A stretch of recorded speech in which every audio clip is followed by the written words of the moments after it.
La grande supériorité des ordinateurs sur l'être humain, c'est qu'ils ne font jamais de réunion. Avec cette réplique, Jean-Yann soulignait à quel point le travail en groupe est difficile.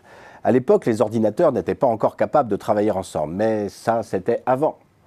Aujourd'hui, l'intelligence artificielle et le machine learning leur permettent de dialoguer et d'apprendre par eux-mêmes. Peut-on en déduire que l'ordinateur est en train de devenir l'égal de l'homme, c'est-à-dire ambitieux, rusé et changeant ?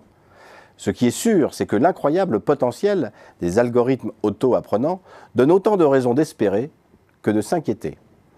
Côté espérance, notons les fabuleuses perspectives que cela ouvre, surtout quand le machine learning fusionne avec d'autres disciplines scientifiques comme les nanosciences et la biologie. C'est le cas dans le domaine de la santé, où les progrès sont fulgurants. Et côté inquiétant, les algorithmes de machine learning en savent déjà beaucoup sur nous. Ils nous connaissent mieux que nous ne les connaissons et ne nous oublient pas facilement.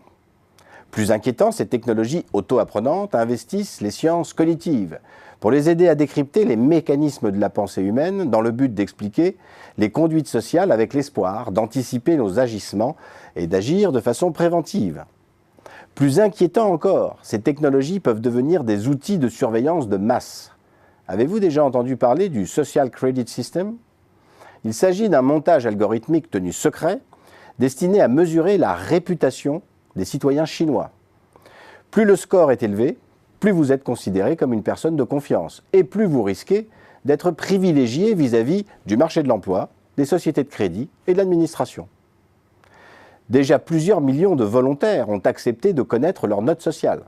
Une note individuelle calculée à partir de plusieurs critères, parmi lesquels votre réputation financière, vos habitudes et préférences de consommation et aussi les évaluations sociales de vos fréquentations personnelles. Un tel outil de surveillance fait penser aux travaux de Jérémy Bentham et Michel Foucault sur la société panoptique, une société qui surveille et cherche à tout voir pour mieux prévenir, car, nous dit-on, plus nous sommes étroitement surveillés, et mieux nous nous conduisons. L'avènement de l'intelligence artificielle n'est donc pas neutre sur le plan éthique et démocratique. Car derrière le machine learning, on trouve des enjeux économiques et politiques considérables, à la hauteur des rapports de force en présence. Je veux parler de la concentration des pouvoirs de certaines multinationales, qui les met en capacité de tenir tête à des États pour sauvegarder leurs intérêts vitaux. Le paradoxe dans tout ça, c'est que plus l'humain est connecté, et moins il semble se préoccuper de son sort. Comme si au fond les citoyens faisaient davantage confiance aux machines qu'aux politiques qui les gouvernent.